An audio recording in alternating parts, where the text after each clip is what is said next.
People, this is Sidney Sullivan. Without him, I wouldn't have any bees, so I'm gonna turn it over to him right now. What we doing, Sid? All right, so we're here in Louisiana. It's first week in April. We just had a rain front come through, a little bit of cool weather with it.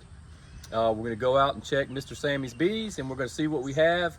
What we're hoping to see is some queen cells.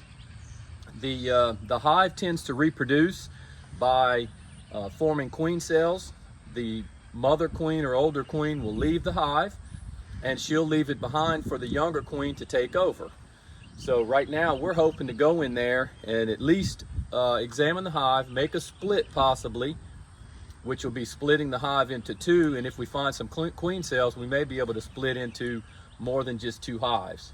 So because of the weather being overcast, the bees might get a little agitated with us. So we're gonna light a smoker. I know everybody has their own way of doing it.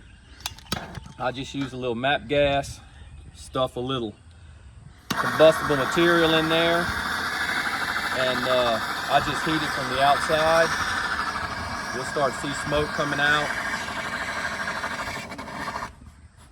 So that way I'm getting the smoke to start from the bottom and the fire to start from the bottom up.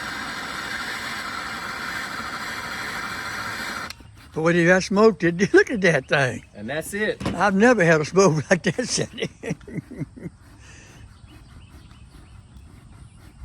So the purpose of smoke is to disrupt the chain of communication between the bees.